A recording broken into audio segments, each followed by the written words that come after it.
À Charles de Gaulle, on a chopé un général, chef d'état-major israélien, également avec 2 tonnes de Captagon.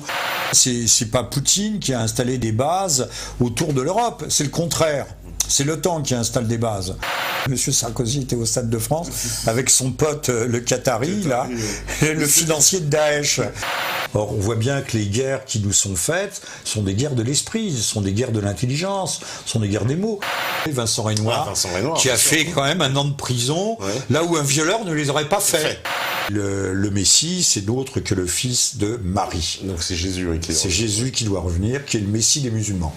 Les socialistes ou les radicaux socialistes au départ, sous la Troisième République, ont été au pouvoir, on a toujours eu des guerres, tout le temps.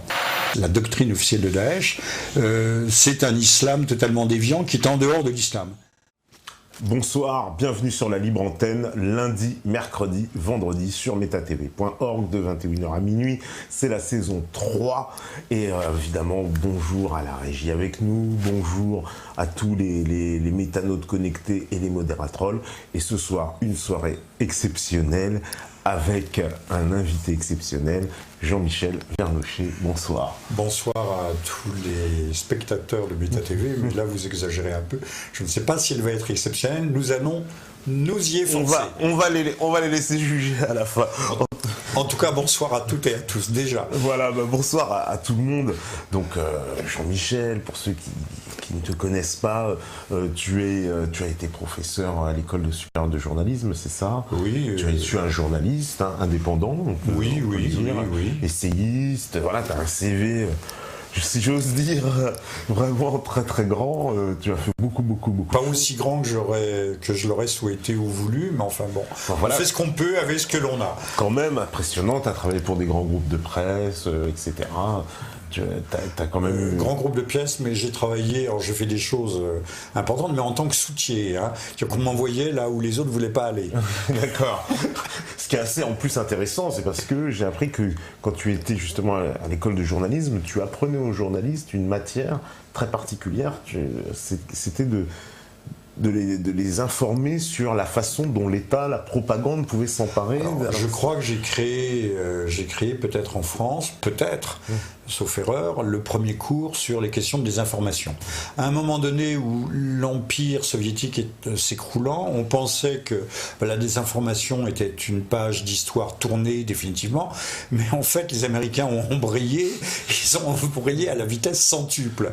Et là on n'a pas cessé, à partir des années 90-91, on n'a pas cessé de nous baratiner, de nous mentir, et de plus en plus. Mais en fait, si on regarde bien l'histoire, on s'aperçoit qu'il y a quand même des super fakes, au pluriel, qui seront peut-être un jour ou l'autre, qui éclateront, mais on s'aperçoit que encore une fois, on a réécrit l'histoire autant qu'il était possible et on risque d'avoir des surprises. J'enverrai nos amis qu'ils regardent les premières images du film Interstellar qui a eu pas mal de succès, qui passe à la télé. Ouais.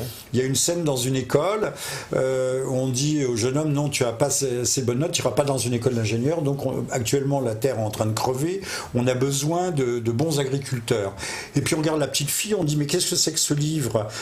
On ouvre le livre et on dit mais c'est un livre qui est interdit aujourd'hui. Tu sais très bien que l'histoire de la conquête de la Lune, c'était une histoire de propagande dans le cadre de la guerre froide et que jamais on est allé sur la Lune à l'époque. C'est dit au début du film. C'est là. Alors les critiques n'ont pas mis l'accent là-dessus. Pourtant, ça arrive, je ne dirais pas comme un cheveu sur la soupe, mais ça arrive à point nommé. On a l'impression que certaines personnes sont en train de débrider un peu la plaie et de préparer, la plupart des acteurs étant déjà morts, des protagonistes, on est en train de nous amener petit à petit à reconsidérer un peu les choses sous un autre angle.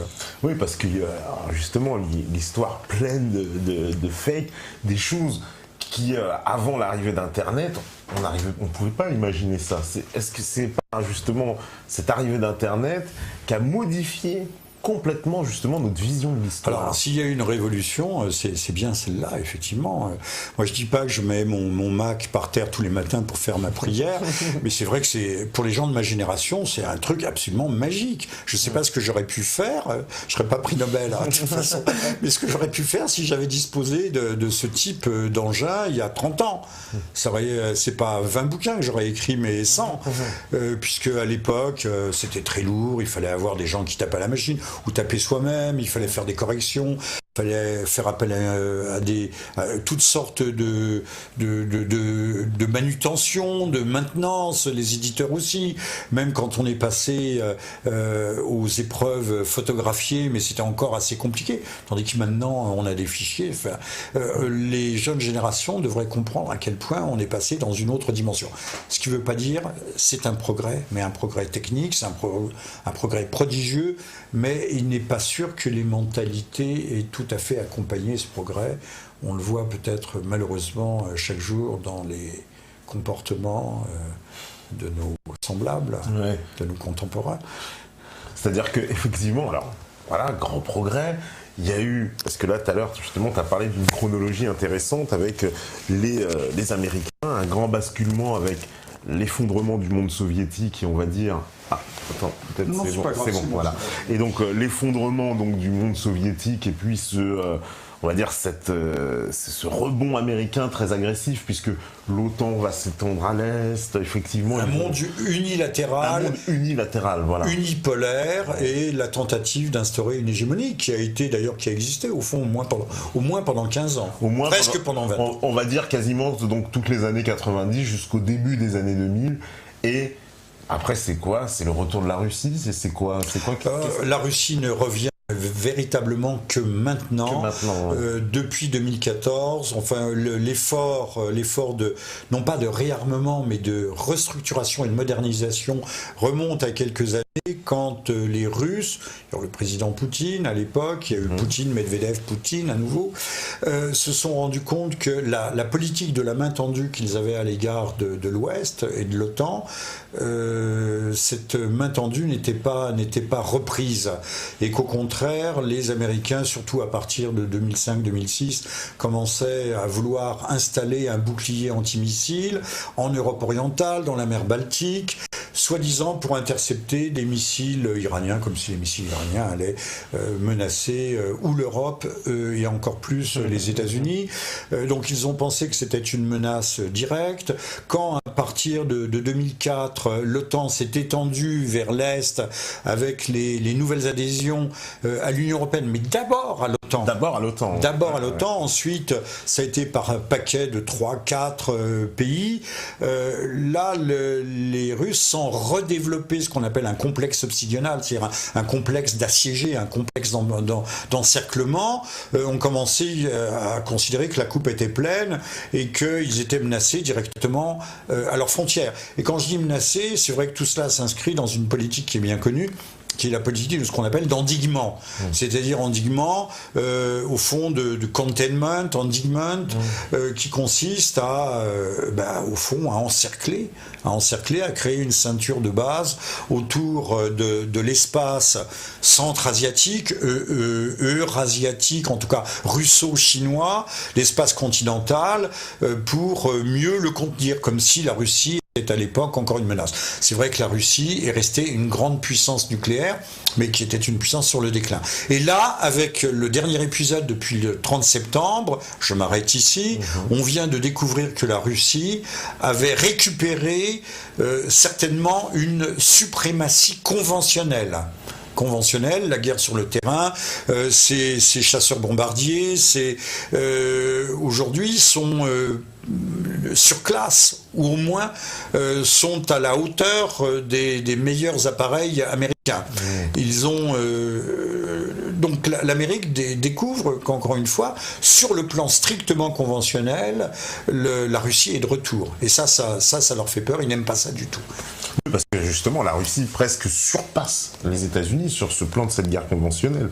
Ça, c'est ce qui a été remarqué par tous les observateurs, puisque en Syrie même, alors justement depuis cette intervention russe en Syrie, on voit bien que l'Occident, ils paraissent presque un peu désemparés. Je sais pas, nos dirigeants...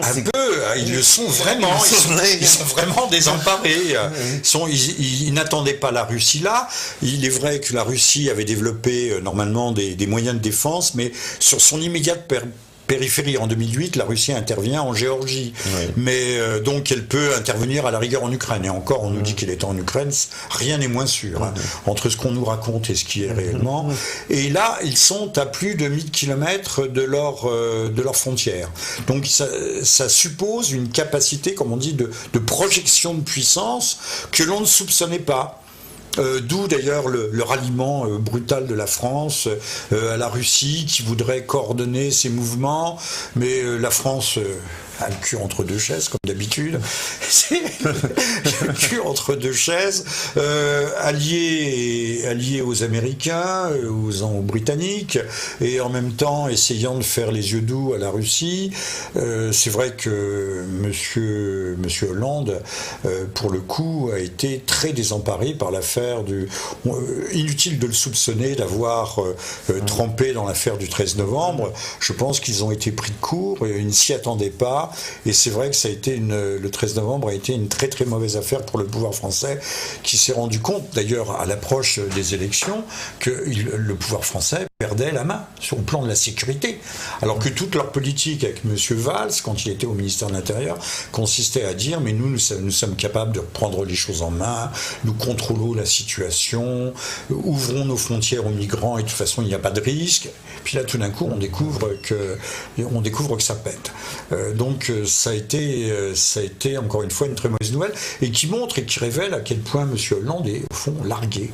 Parce qu'en plus il y a quand même une continuité entre la politique qui a été menée évidemment sous Nicolas Sarkozy avec Alain Juppé et aujourd'hui Hollande et Fabius. Je veux dire, on a l'impression qu'il y a eu un passage de relais, mais que la politique menée vis-à-vis de la Syrie, bien sûr...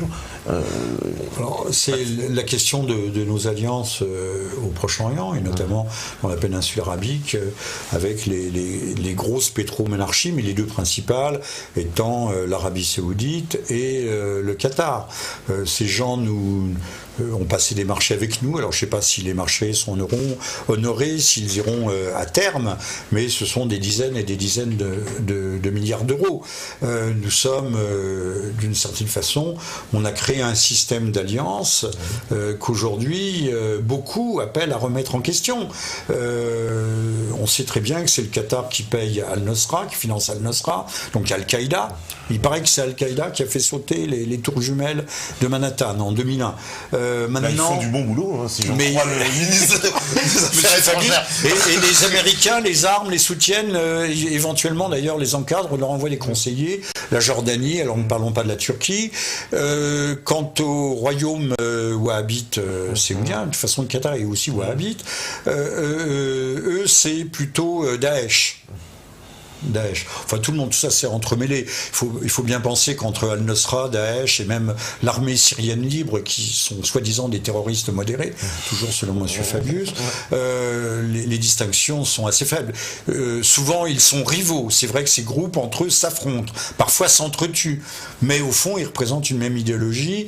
C'est comme des gangs mafieux qui se fracassent les uns les autres, mais parce qu'ils ont la même soif et le même objectif de pouvoir. Quelque part, ils partagent un objectif commun, en tout cas, ils ont un objectif commun, ils ont un intérêt commun quand même.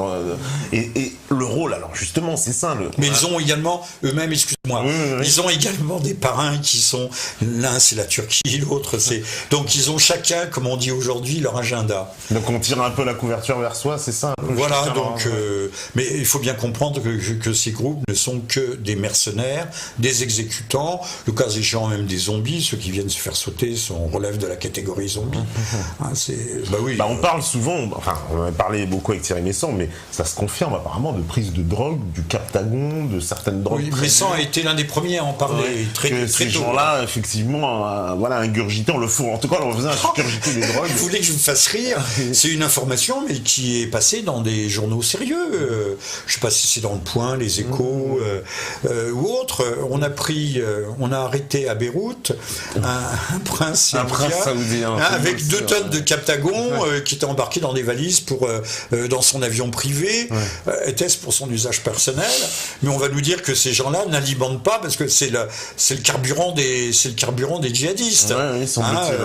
Tout ça est fabriqué via la Bulgarie. J'ai vu, il y a des réseaux bulgares. Et attendez, mieux, c'est qu'à Charles de Gaulle, on a chopé un général, chef d'état-major israélien, également avec 2 tonnes de Captagon, dû aussi sans doute pour son usage personnel.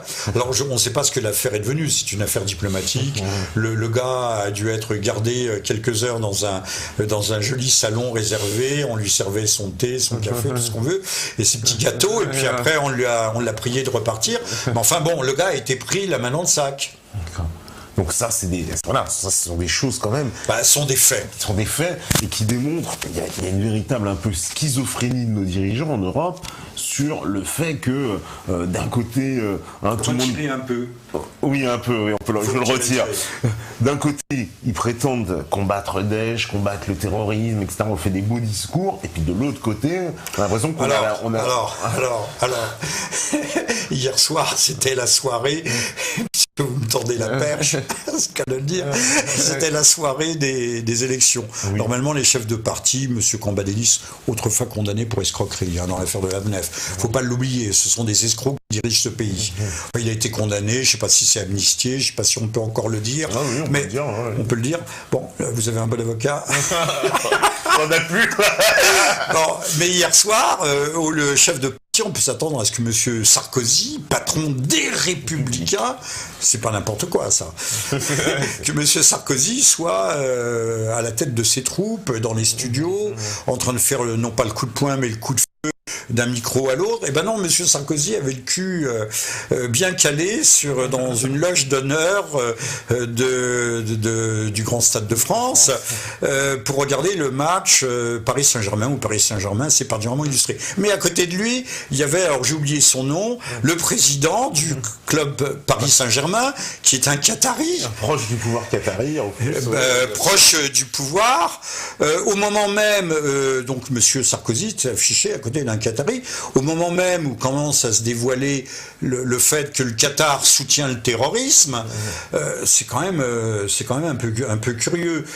Et au moment où tout le monde commence à dire qu'il faudrait peut-être penser à réviser un peu nos alliances au Proche-Orient, Monsieur Sarkozy, alors il faisait un peu la gueule, sauf sur les photos. Alors j'ai regardé ce soir sur Google, il y avait des photos effectivement au Stade de France, il était en mitouflé, on le reconnaissait bien avec son gros foulard, on reconnaissait le manteau de cuir ou de je sais pas quoi du garde du corps qui était debout, qui devait être le garde du corps qatari d'ailleurs, mais tout ce qui était autour de lui avait disparu, ça avait été coupé. Alors j'ai juste trouvé une prise d'écran de BFM où son voisin apparaît, et je trouve quand même que c'est assez malvenu, c'est assez malséant, il y a quand même quelque chose qui cloche là-dedans, que celui qui prétend demain de nouveau se faire réélire s'associe à quelqu'un qui n'est pas un terroriste lui-même, mais dont le pays et le pouvoir pour lequel il travaille soutient officieusement, mais aussi surtout officiellement, par les armes, par son argent, à la fois aussi bien d'ailleurs les mouvements djihadistes que les vagues d'immigration. Il faut quand même avoir le courage de le dire, j'espère ne choquer personne en disant que soit c'est M. Soros, le fameux financier anglo-américain, qui avec l'Open Society Foundation finance chacun, un par un, la plupart des migrants, à hauteur de $10 000. Parce que c'est ce que coûte à peu près le transfert entre les multiples intermédiaires, les $10 000. Je pèse mon chiffre. Parfois c'est moins, parfois ça peut être plus, tout dépend d'où ils viennent. Et également le Qatar. Ces gens financent les vagues d'immigration qui vont fiche le bordel un peu partout en Europe, pas seulement en France. En France, on est même plutôt épargné. Alors, à croire que ces gens voudraient nous installer aussi la guerre civile. ou en tout cas on pousse, parce que d'un côté il y a les forces anti-arabophobes, islamophobes, qui sont largement entretenues, et puis de l'autre côté on pousse des vagues d'immigration à croire qu'on a envie de déstabiliser complètement cette malheureuse Europe qui déjà pourtant fort mal en point. Alors c'est-à-dire, est-ce qu'en plus on peut craindre que dans justement ces vagues d'immigration, il y ait des éléments justement de Daesh, l'État islamique qui s'infiltrent? Les chiffres ont été avancés dès cet été. C'était de l'ordre de 2000, 3000, plutôt 4000. On l'a vu. Là, il y a des à Beyrouth. Bonne information. Vous achetez un faux passeport syrien, mais un vrai faux passeport. Donc parfait, pour $50. D'accord. Ouais, donc n'importe qui peut se retrouver fait passer pour un Syrien, parce qu'il y a beaucoup de ces réfugiés dont on nous expliquait qu'ils étaient Syriens. Bon, permettez-moi de douter tout simplement, rien qu'au faciès, on va me dire. Il y a beaucoup des phénotypes différents, mais il y a beaucoup d'immigrés qui viennent de Bulgarie, de Roumanie, qui se mêlent, alors notamment donc là où on voit les femmes et les enfants, qui parfois sont d'ailleurs des musulmans.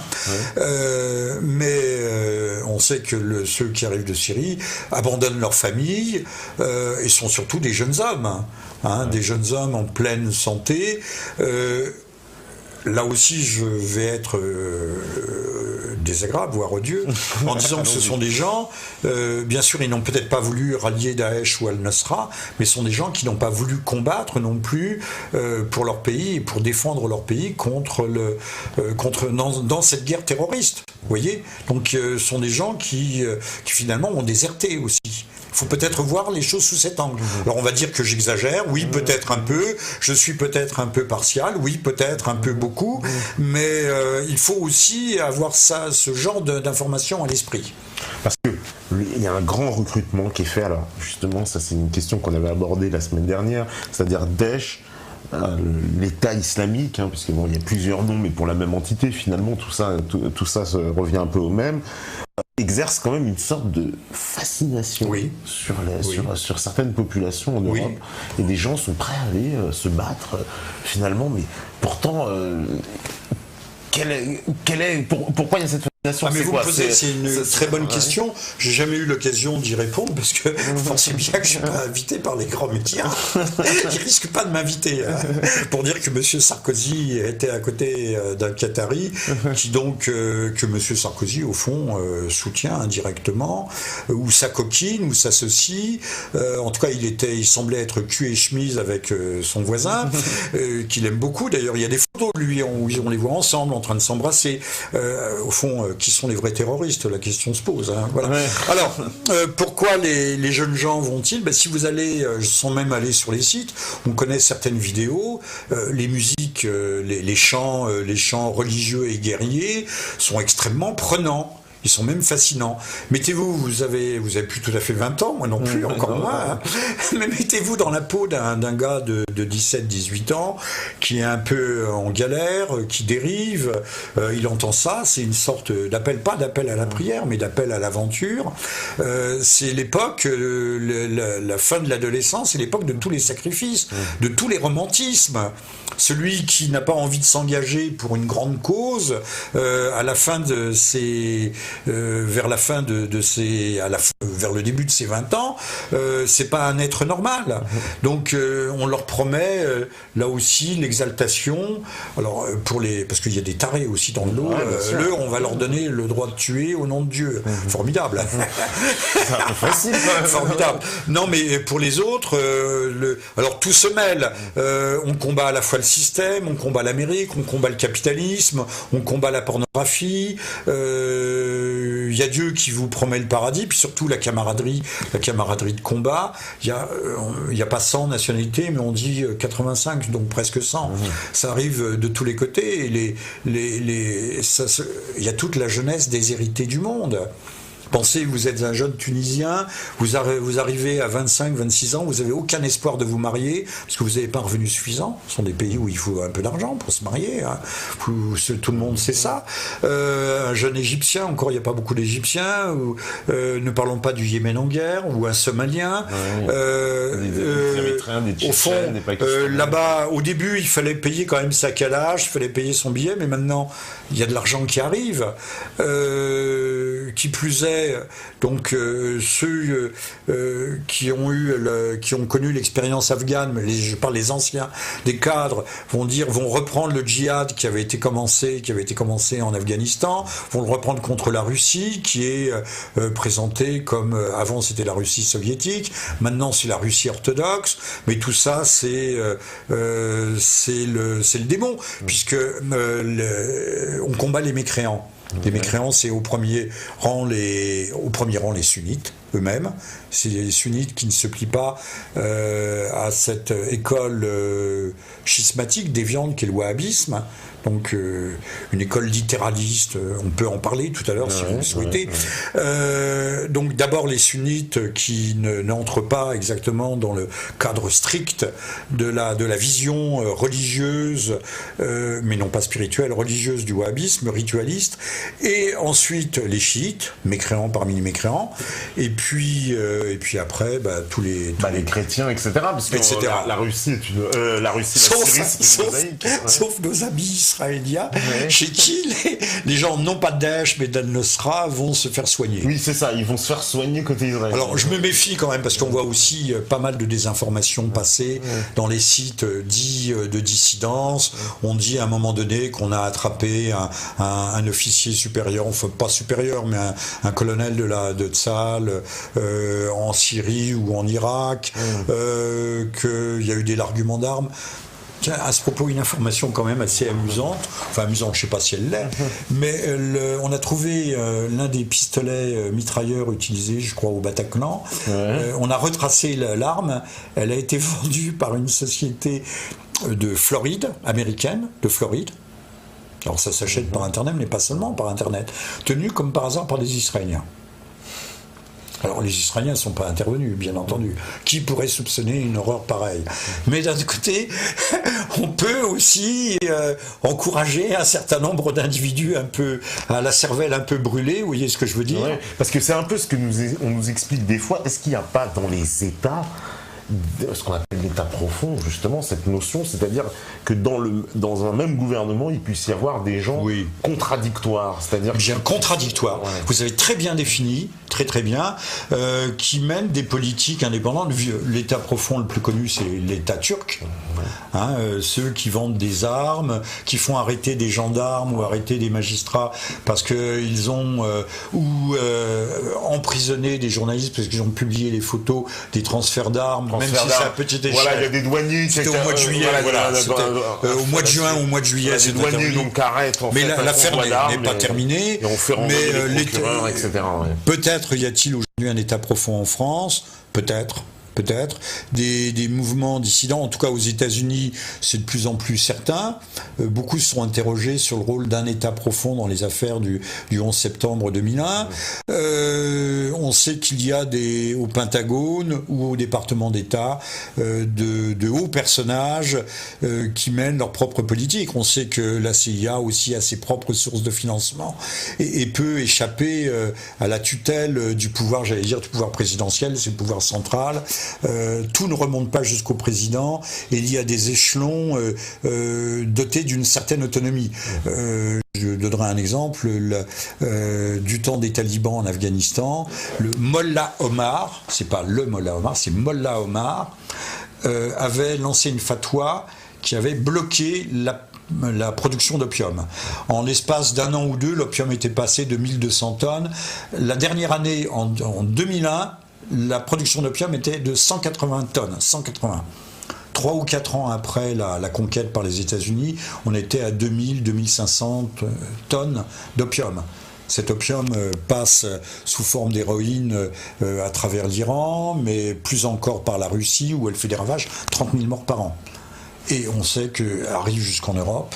Alors, on ne va pas refaire le détail du dossier, mais on sait très bien que c'est l'un des moyens de financement clandestin de la CIA, comme il y a eu l'héroïne l'héroïne et l'opium du Triangle d'Or, donc chez les Karen, en Birmanie, au moment de la guerre du Vietnam, fameuse, tout le monde a en mémoire les avions blancs d'Air America qui transportaient, et puis même topo, même schéma avec les cartels de la drogue, là c'est de la cocaïne colombienne. En Amérique du Sud. En Amérique du Sud. On retrouve à peu près les mêmes schémas, c'est-à-dire les financements occultes. Même si on n'a pas les preuves, il y a des gens qui ont les preuves, qui ont le dossier, mais là il y a suffisamment aujourd'hui de présomptions, de faits concordants pour qu'on puisse dire ce genre de choses sans risque de se ridiculiser totalement. Oui, parce que ça c'est quelque chose, oui, effectivement, qui a été mentionné plusieurs fois, l'augmentation exponentielle de la production de drogue depuis l'invasion américaine. Donc les talibans, en fait, ce qu'on ne dit pas, c'est que les talibans, les braves mecs, non, mais qui étaient en fait, les talibans sont les Pashtuns, c'est l'ethnie Pashtun, pensaient qu'il y a un truc, c'était à être reconnu par la communauté internationale, à normaliser leurs relations au moment où on est venu les matraquer.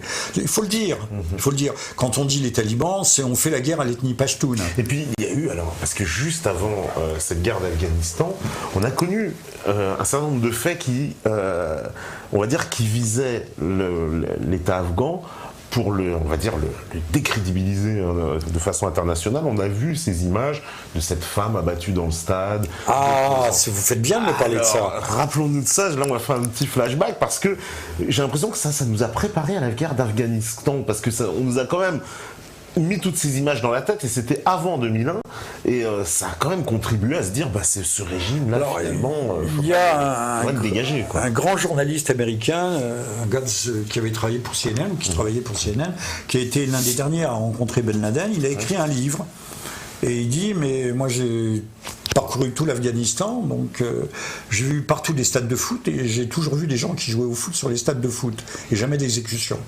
Alors on sait très bien que ce clip où on voit effectivement 5 femmes à genoux, qui prennent une balle dans la tête, ce qu'on nous dit pas, il y a des tas de choses qu'on nous dit pas, qui passaient en boucle, littéralement. Oui. Littéralement. Il y a une propagande sur cette affaire. Ça a été incroyable.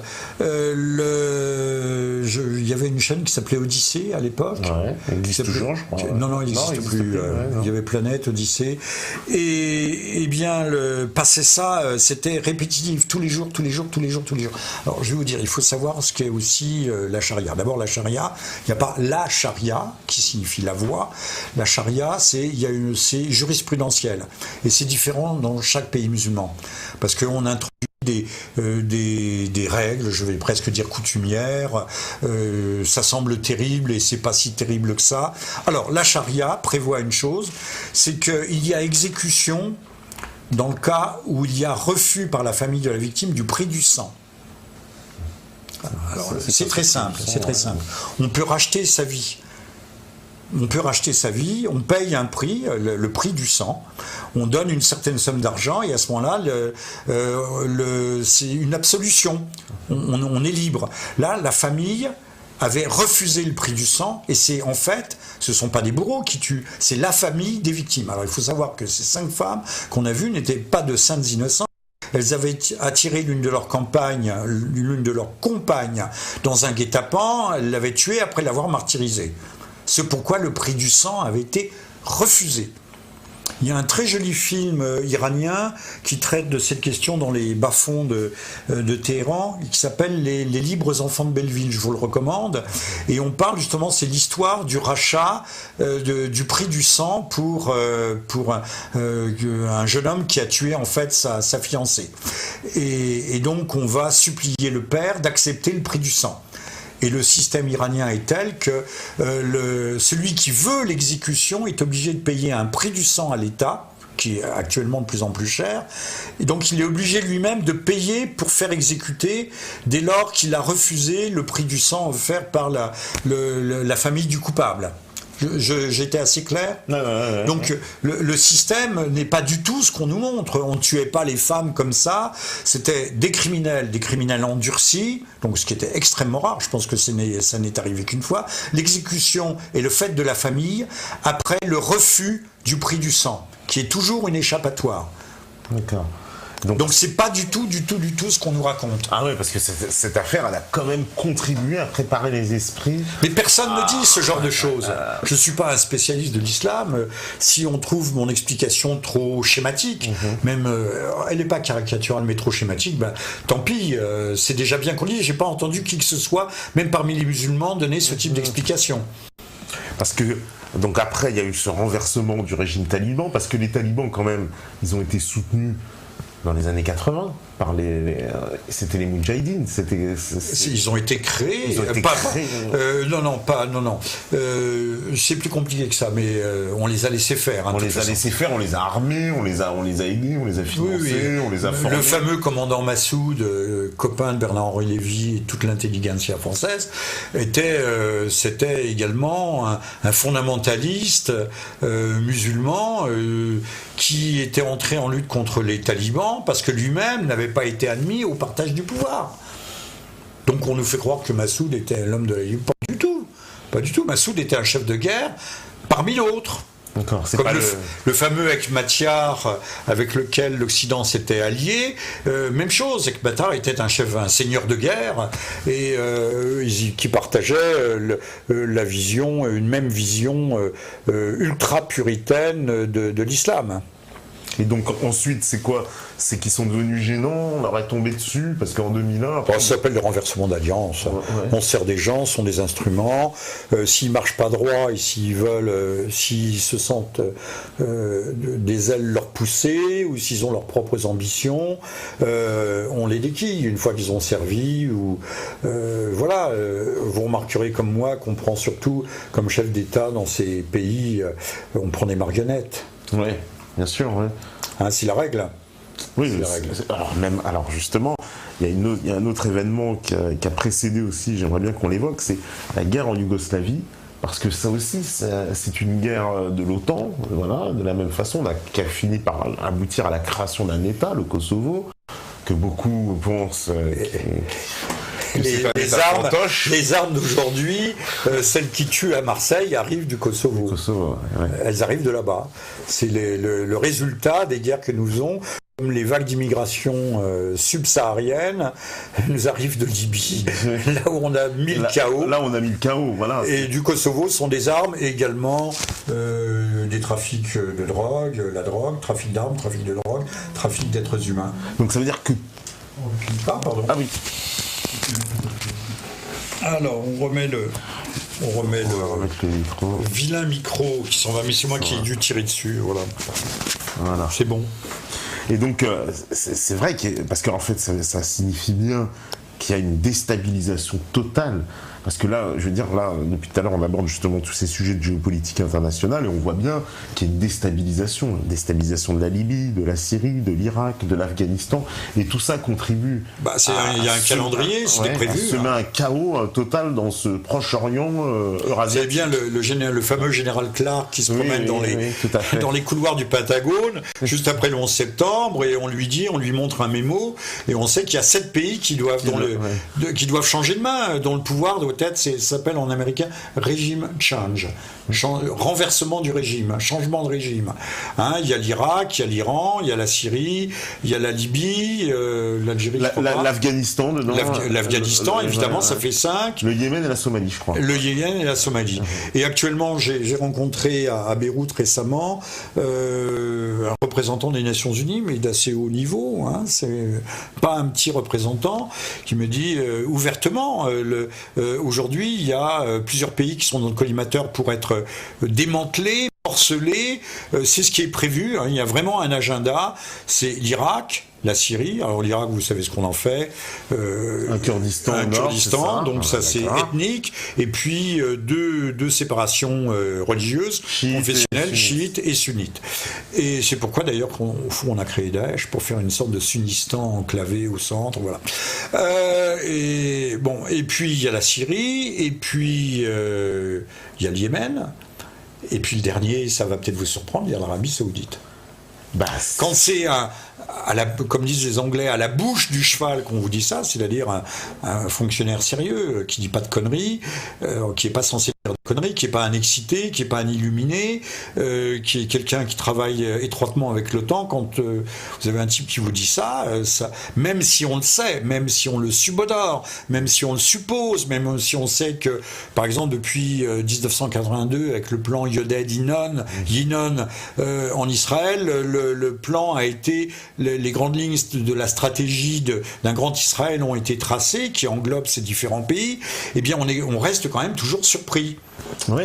D'avoir la validation, la confirmation. Oui, parce qu'en plus, alors ça confirme tout à fait une carte qui avait été présentée ici même par Pierre Hillard, une carte de 1997-98 si je m'abuse, qui montre, extraite d'une revue spécialisée de l'armée américaine, qui montre justement ce Proche-Orient complètement morcelé, avec effectivement morcellement de l'Arabie Saoudite, morcellement de l'Irak, morcellement de la Syrie. Tout est de façon à créer des petits États fantoches, c'est ça, d'avoir divisé pour régner. Ouais. Et si vous rajoutez au divisé pour régner l'ordo ab chaos, l'ordre par le chaos, vous semez le chaos. Au début, en 2003, je me suis dit, l'armée américaine était franchement cocu. Ils ont cru qu'ils apportaient la démocratie, qu'ils allaient libérer les femmes, conduire les petites filles à l'école.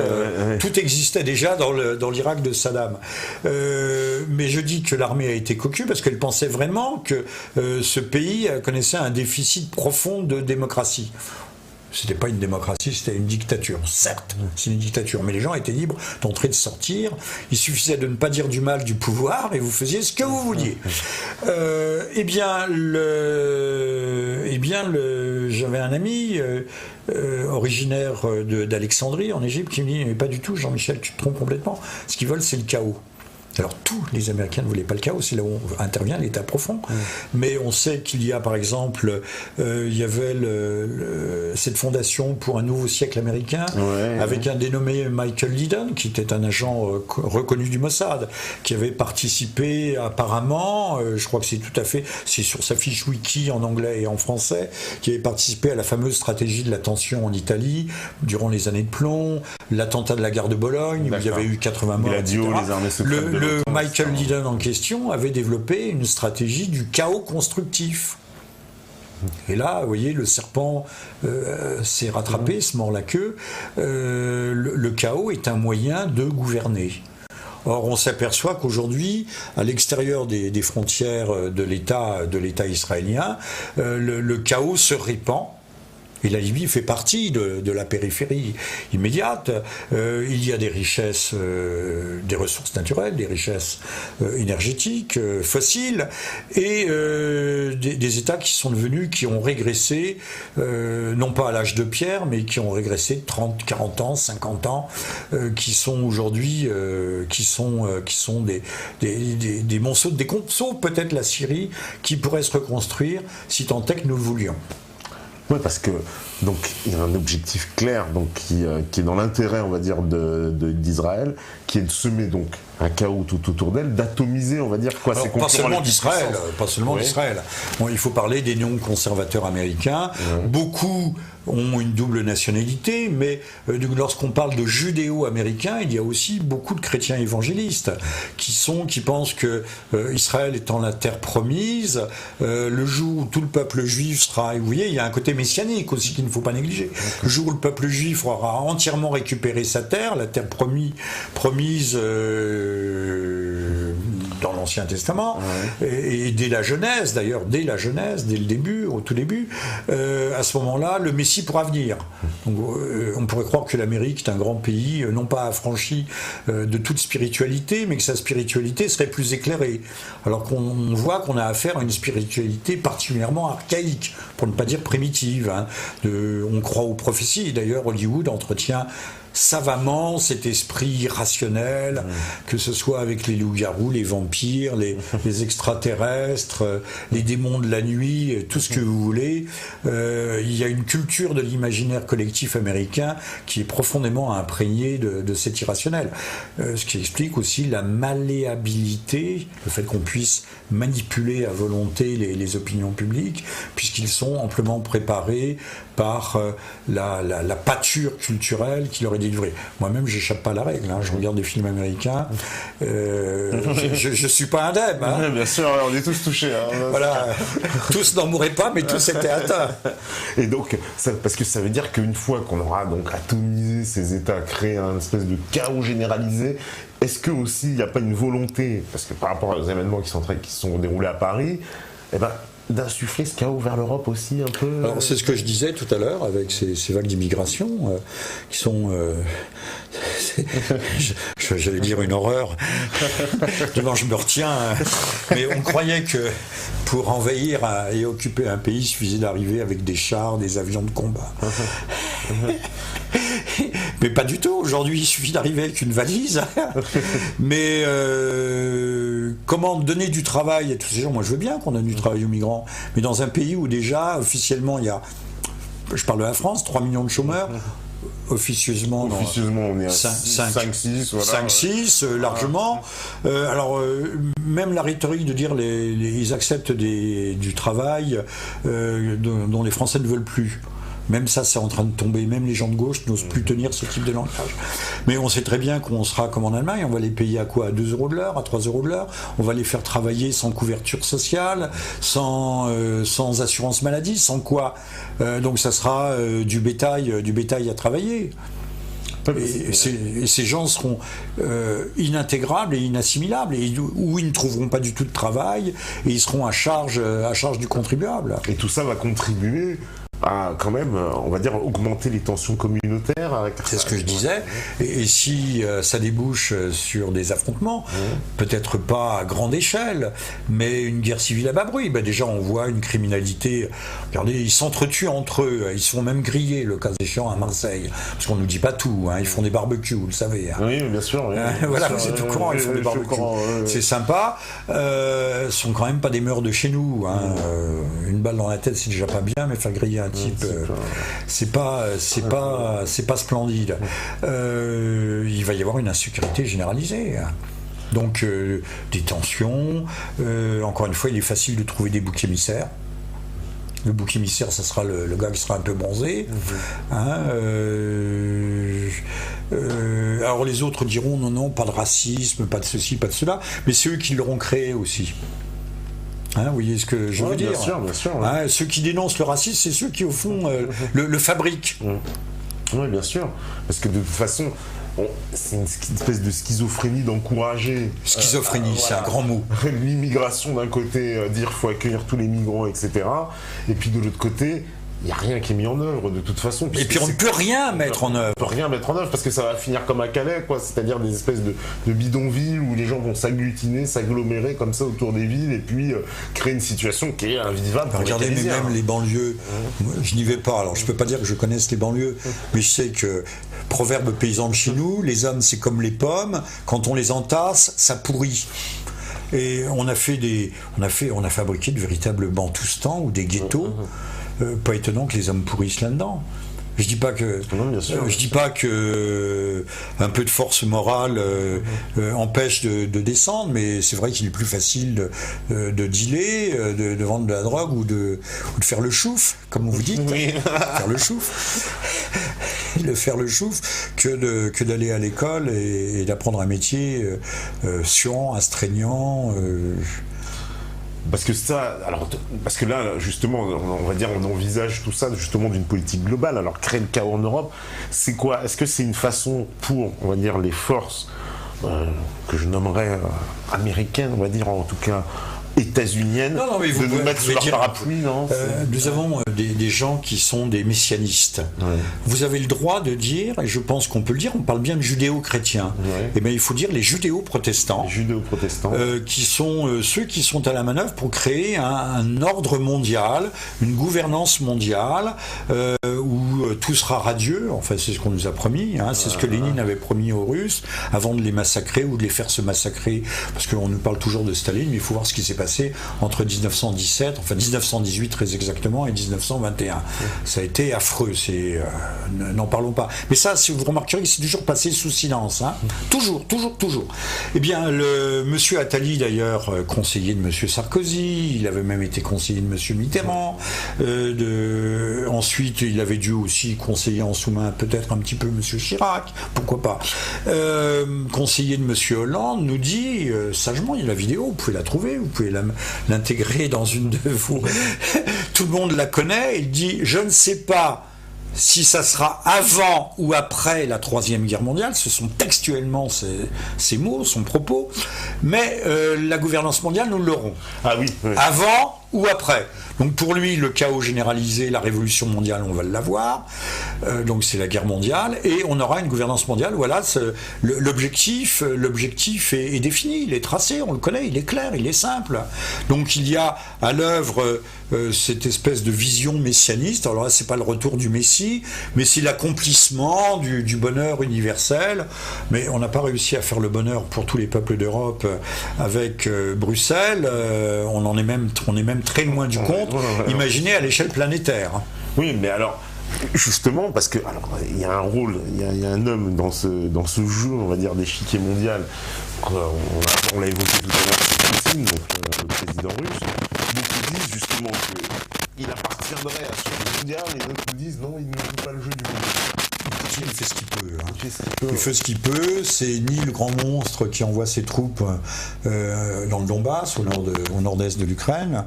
Y a-t-il même eu jamais des troupes russes? Oui, il y a des Russes, ça c'est sûr, qui viennent d'eux-mêmes. Ou oui, il y a des volontaires, c'est certain, il doit y en avoir. Mais pas ce que l'on nous a raconté. Est-ce véritablement l'homme qui veut tout dévorer? Ben non. On voit bien, c'est pas Poutine qui a installé des bases autour de l'Europe, c'est le contraire. C'est l'OTAN qui installe des bases. Non mais vous voyez comment on inverse aussi la réalité, comment on inverse la culpabilité, comment on renverse les preuves. Poutine est un pragmatique, c'est pas un démiurge, c'est un chef d'État qui doit gérer des situations extrêmement difficiles. C'est certainement pas un foudre de guerre, mais c'est quelqu'un qui voudrait bien que tout ça se calme, qui a d'ailleurs un très bon, avec Sergueï Lavrov, un très bon ministre des Affaires étrangères. Il faut savoir que Lavrov a un père arménien, donc ce sont des gens qui sont des Byzantins, qui ont l'habitude, ils sont extrêmement patients, mais je pense que les Russes sont excellents dans la défensive, et là vont nous en administrer la preuve en Syrie. Je prendrai un exemple, le bombardier Sukhoi 24 qui a été abattu, ça leur est resté en travers de la gorge. Quelques jours après, ils débarquaient leur système S-400, Triomphe, qui ont créé de fait une zone d'interdiction aérienne par la Russie. Donc s'il y a des avions alliés qui survolent, enfin alliés de la coalition arabo-américaine qui survolent la Syrie, c'est parce que les Russes le veulent bien. En plus, ils sont obligés de demander l'autorisation de la Russie. Sans doute, ça la presse ne le dit pas. On se demande ce que nous dit la presse d'ailleurs. Hein, elle nous dit-elle que M. Sarkozy était au Stade de France avec son pote le Qatari, là, le financier de Daesh. Mais c'est vrai que cette presse, justement... C'est extraordinaire. Non mais ça, ouais, c'est vraiment une énorme info. Patrick, oui. tu peux envoyer la pause? D'accord, ok. Bah écoutez, on me demande d'envoyer la pause, donc on va faire une petite pause et puis on revient juste après, il y aura un problème de son. À tout de suite, à vous.